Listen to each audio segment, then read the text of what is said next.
Okay, so here's our next segment for Monday, April 6th. And in this lecture, what we're going to talk about is managing architectural projects. So, start off with a little funny here, which is how the client describes it, how the project manager understands the project, how the structural engineer designs it, how the architect designs it, how the contractor describes it, how the reports describe it, quantity server describes it, how the client was billed. I thought that one was good. How the field work is built, and what I don't know if you can see this behind me or not, but it's actually just a tire swing, and it says what the client actually wanted.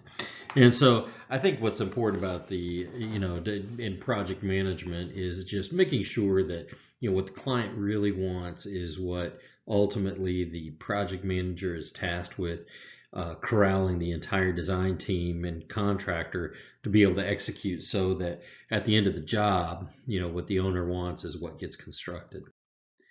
So when we talk about some project management activities, they can be broken into four main categories: planning, organizing and staffing the work, facilitating the work, monitoring the project process, and then concluding the project. So when we look at planning, organizing, and staffing, typically the project manager will develop some sort of work plan. And we'll dive in more into that here in a second. They will also work to develop the project schedule along with the owner's needs, and then making sure that there's staffing, and not just staffing, but staffing it at the right times in the project. So when we look at a work plan, these are some key components that make up a work plan.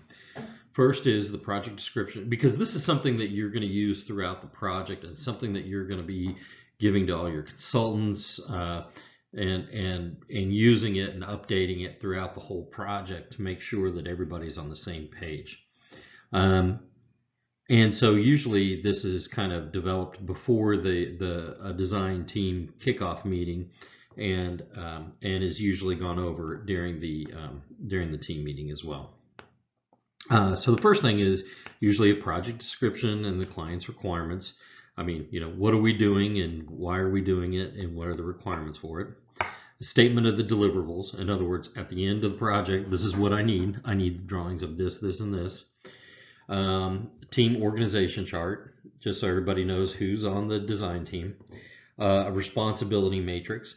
This is particularly important on larger projects, not so much who's doing what on the design team, but in terms of what the design team is covering in the drawings, what the owner is covering on their own, or is owner furnished and contractor installed, and then ultimately then being able to communicate that to the contractor so the contractor knows what their responsibilities are as well.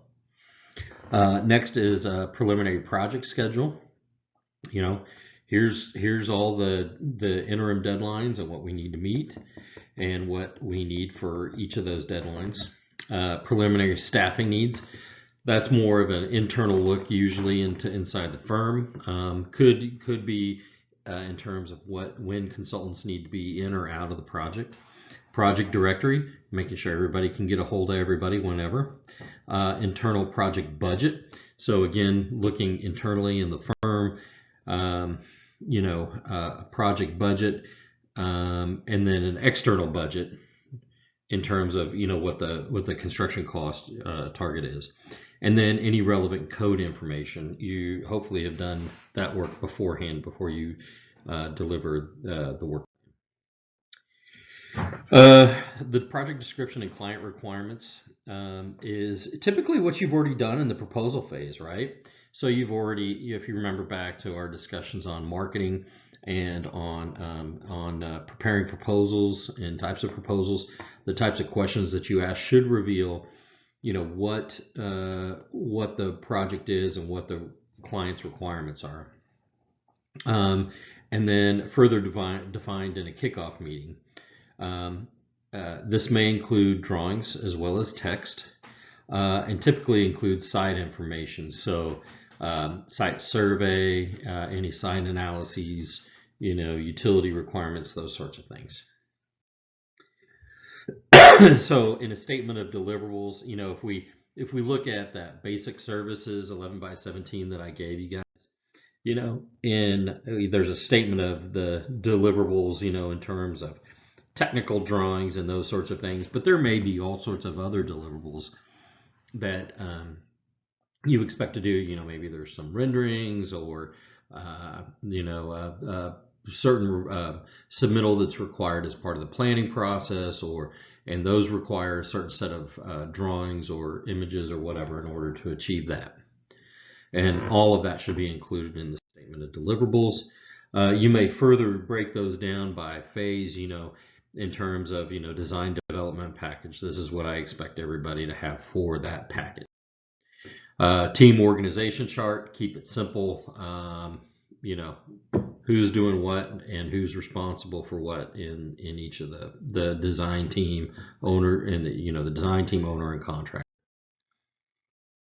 Responsibility matrix, yeah. So who's what the architect is doing. Maybe in this example, it's a shell architect and a tenant architect, structural engineer, MEP engineer, contractor, landscape or civil landscape. Just making sure that everybody knows who's doing what. Preliminary project schedule. So that's it could be just as simple as some dates that are key milestones. You may even choose to break it down even further and use kind of a contracting method where you use like a critical path method to illustrate the specific tasks that need to happen as you get on more complex projects. Then looking at staffing needs, particularly when you start looking at it internally, you're going to want to make sure that you look at this both in terms of the number of hours that you anticipate folks working on it, and then using their bill rate, right?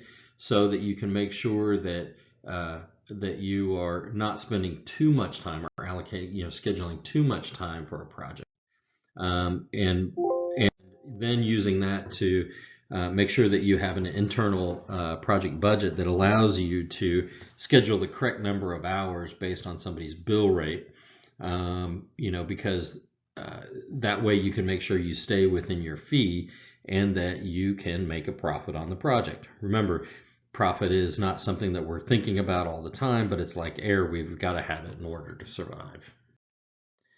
And then code information. You'll list the different types of codes that will be applicable to the project so that everybody knows what those are. And typically you have already done your reconnaissance with the authority having jurisdiction so that you know what codes need to apply. And if there are any local amendments or clarifications or amendments, additions to the code.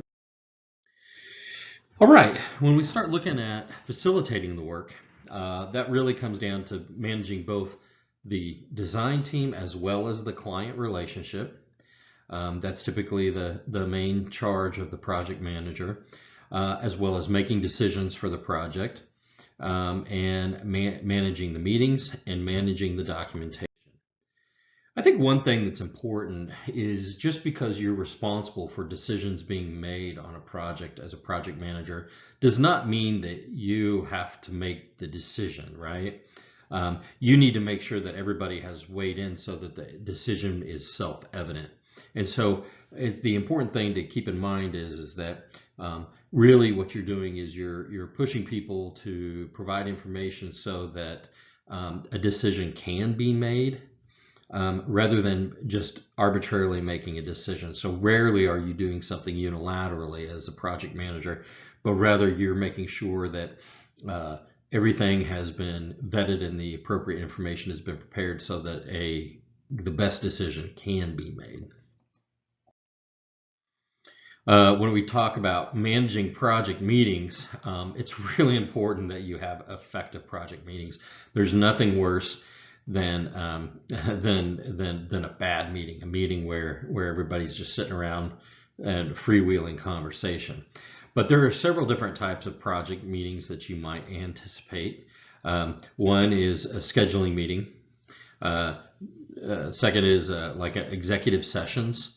if that's something that's just maybe you and the owner and somebody on the owner's team, to be able to meet on a regular basis to review progress of drawings, confirm items, get input on decisions that need to be made after your design team has done their homework, those sorts of things. There will be project design meetings, like, hey, the architect, the engineer, the structural engineer, and the mechanical engineer all need to get together and look at how this one space is going to come together, because structurally it's unique. We want to achieve this one thing in the design, and so you'll have a focused design meeting where everybody kind of shreds out different solutions, and you work toward that. General project meetings, and then also coordination sessions. We do those a lot, where you bring in the structural engineer, the mechanical and electrical engineers, and you sit down and you start coordinating all of these items where things aren't quite working right, or not sure what you want here, here are some things, and just being able to coordinate your drawings. And then red line work sessions, where you're really toward the end of the construction document phase, and you may get together to, you've had an opportunity to look at your consultant's work, and so you are wanting to sit down with them, kind of go through, hey, here's some things that we noticed that we think you ought to change, and they may say, no, it needs to be like that, so you need to change your drawings. So just working through those things as well. You're responsible as a project manager for the project documentation. A good meeting starts with a good agenda every time, and because meetings have a way of spiraling out of control if you can keep it focused to a meeting to just a couple of things, and particularly with all of the electronic communication tools like GoToMeeting or Zoom or all these others that we're using these days. Making sure that you can convene a group easily at almost any time, right? As long as it works with their schedules. And so it's not like everybody traveling all the time in order to get to one location to have a meeting. And so having an agenda where you can set it for just a few things and be able to focus on those things, and then everybody goes back to work. And then following up on those meetings with meeting notes, so that everybody can recall what was discussed, what was decided, most importantly, and then who's doing what. Good meeting notes always have action items, and so is doing this, or this was decided. And so that's how to make those meeting notes effective. You're responsible for preparing memoranda, which honestly, in this day and age, pretty much is an email, right? Memoranda is really just to inform others of information and possibly make a request. 9.5 times out of 10, we're doing that through email. Documenting conversations, that can also be through a memo or through just email usually. Hey, so-and-so called, we discussed this, and we decided that, we're going to move this wall 2 feet 6 to the west. And then that way you can send that out to everybody on the design team. Everybody knows that's going to happen, when it's going to happen, and who's doing it, and when they can expect to have that information.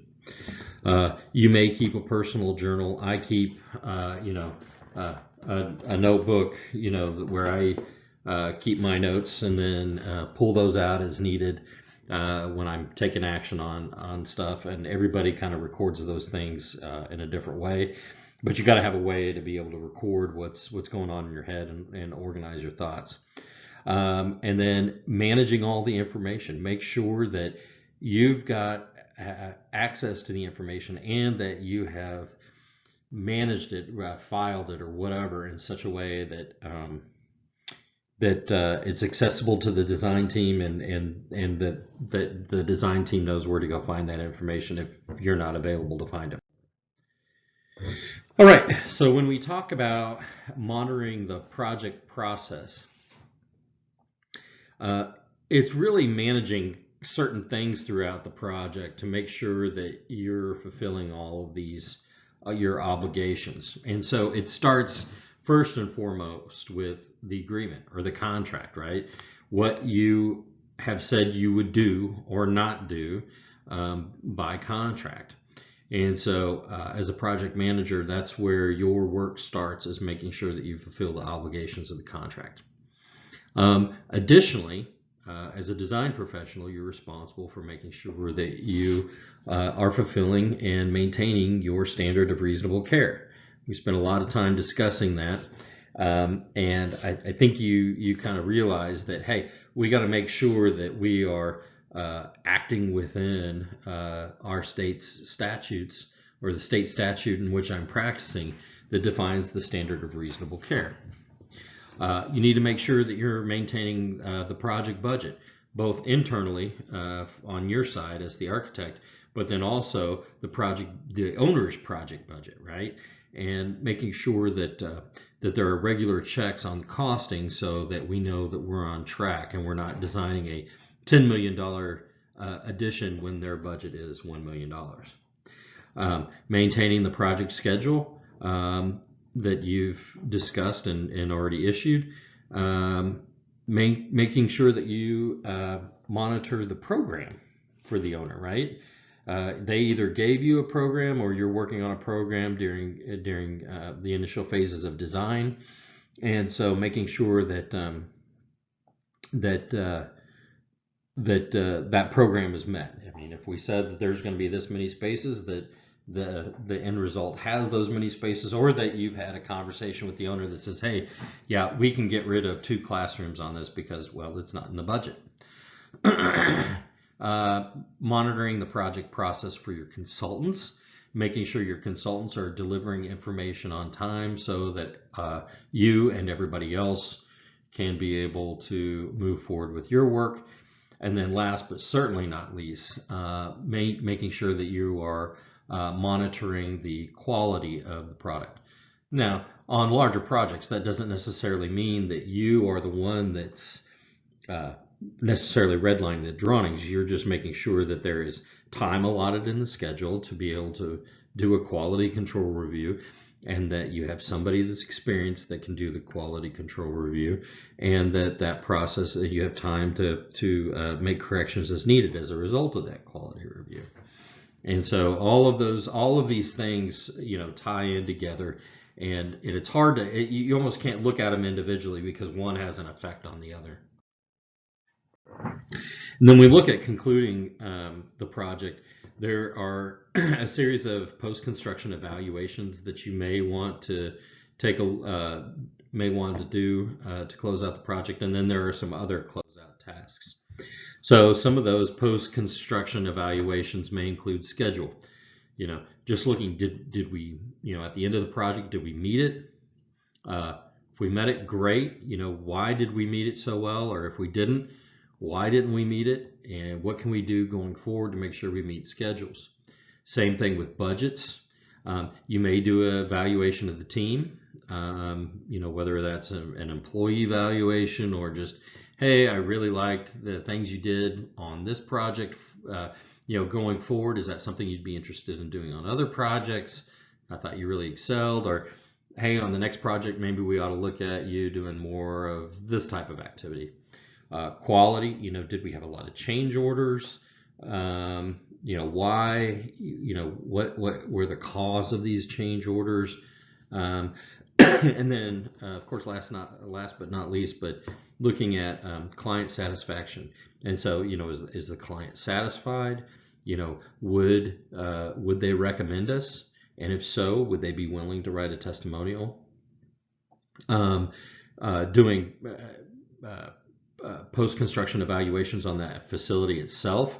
And this is outside of the 1-year warranty walkthrough, but more of, all right, so we've walked through, a year later or, 6 months later, are the building systems performing as expected? We innovated and did this new thing here. Is it performing the way we expected it to? The client had this program. Did the arrangement of these spaces really work? What could we do going forward? Some other closeout tasks that you may be doing is record drawings. So oftentimes in your project manual in the Division 1 specs, you may require the contractor to provide as-built drawings. And so the as-built drawings are your construction documents, both the drawings and the specs, and they'll mark it up for the as-built conditions, right? What was actually provided, or where that sewer line actually comes into the building, those sorts of things. And so you may be contracted with the owner to provide record drawings, which is actually modifying the contract documents to incorporate the information from the as-built drawings, which were provided by the contractor. Doing a financial closeout, both making sure that the contractor receives their final payment, as well as you and your consultants. And then once all of that is closed out, and before you close the books on that, kind of going back through, looking at, did we make money? Did we lose money? And if whichever the answer is why, and if we made money, how can we repeat that? What was successful? What should we implement, on other projects? Or if we lost money, hey, where did we go wrong? Was the fee too low? Was the staffing wrong? The schedule was too long? Changes that we should have asked additional service for, whatever it is, so that you can learn from that. You may want to schedule some photography because it's such an awesome project, right? And it turned out so well. You want to make sure that it ends up in your portfolio, so you want to go ahead and schedule some photography for it.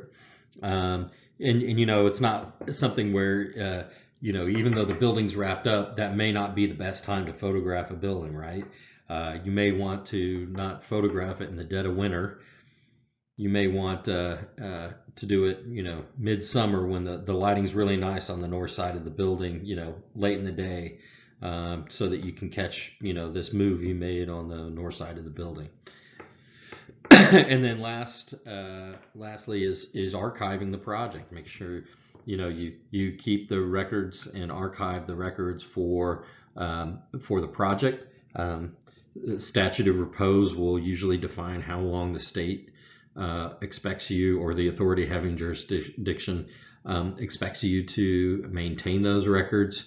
And then records on your end, making sure that it's accessible.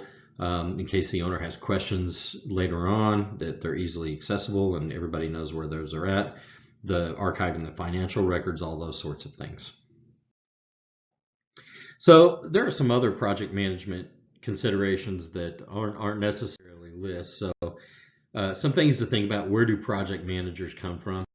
Some of them come from technical backgrounds. They may be engineers or folks that have worked in technical trades and understand project management and those sorts of things. Then there may be they may come from design backgrounds. Like a design professional, maybe an architect or engineer. I know an architect who, he was never really into the design part, but he was super good at managing projects. And he actually became a project manager for an MEP firm. And so while his background was architecture, he really used his talents to manage projects, and it just so happened to be in an engineering firm. It didn't matter that he was an architect. That's not the skill they were looking for. They were looking for somebody who could manage the project.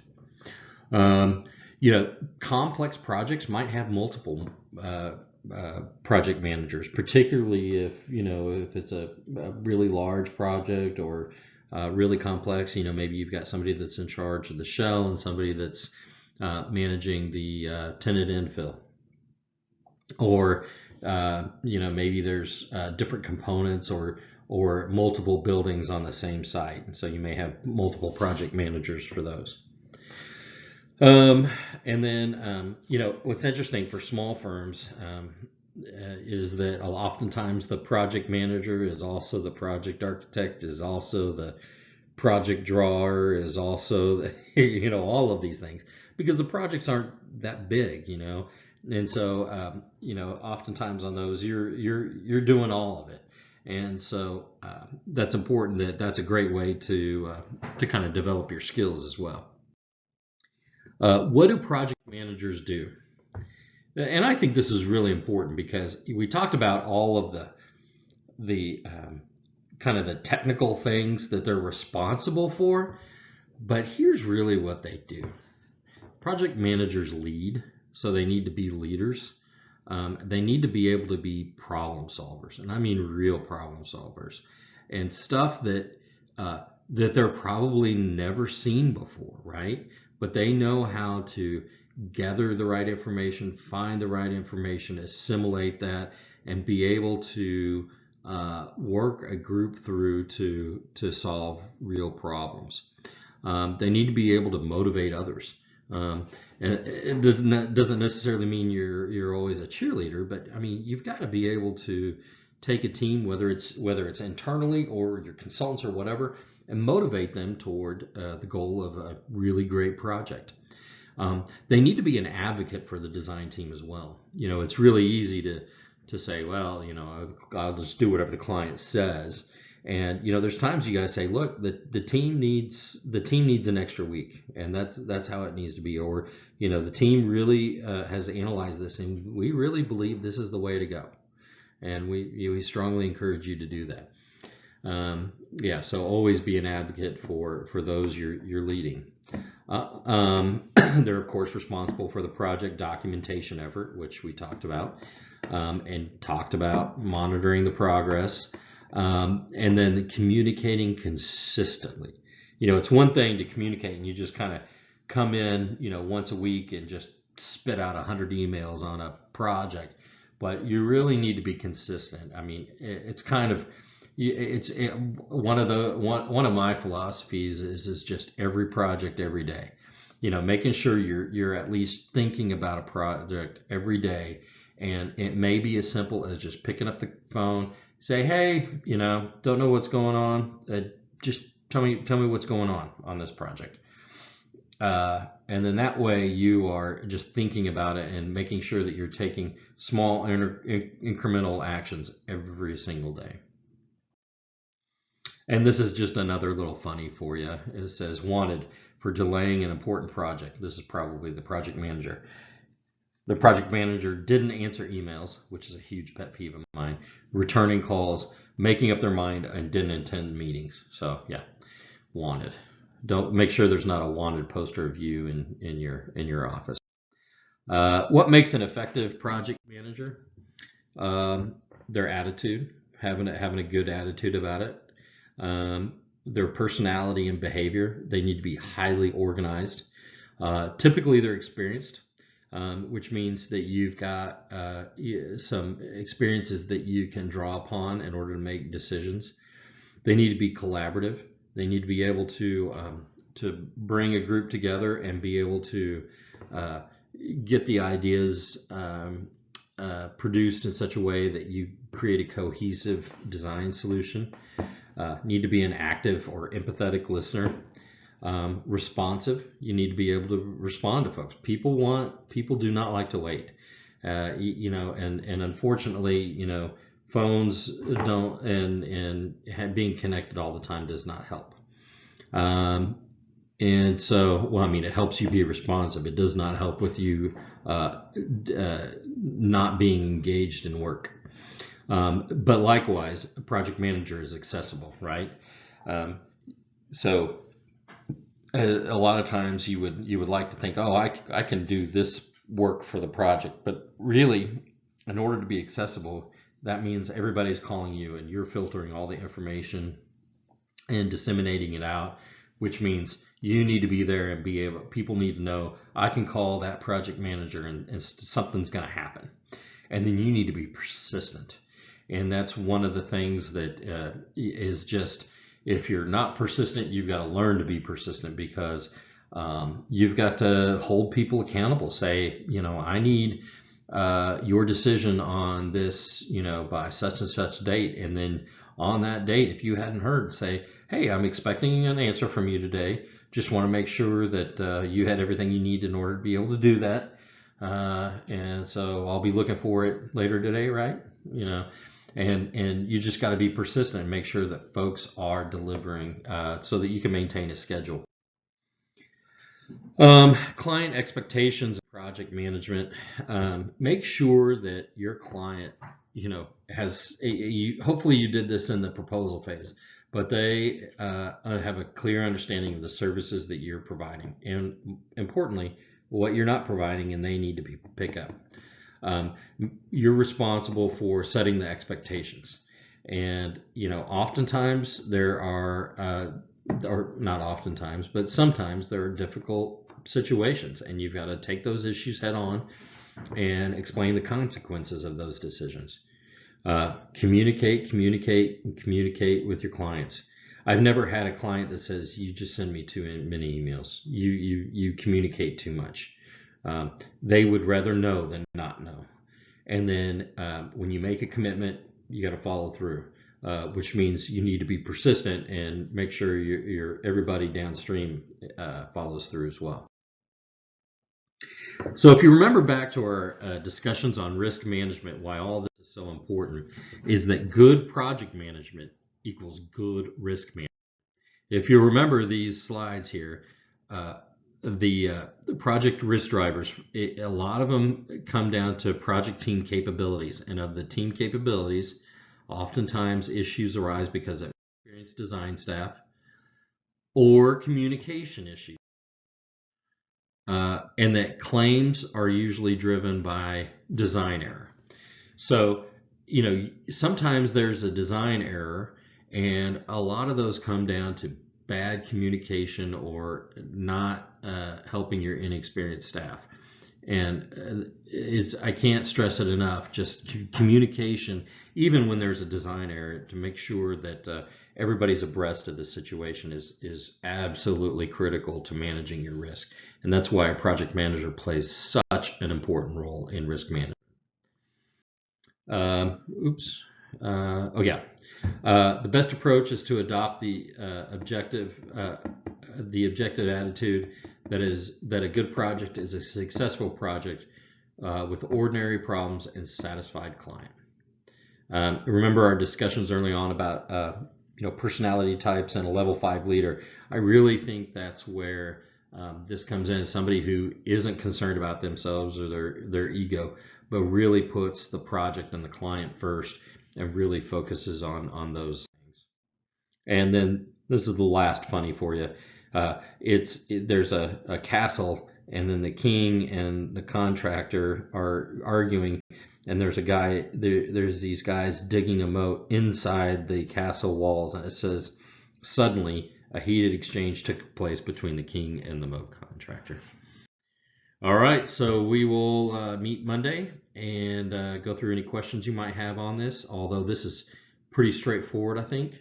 But I welcome any questions or comments or discussion on it, and look forward to seeing you guys.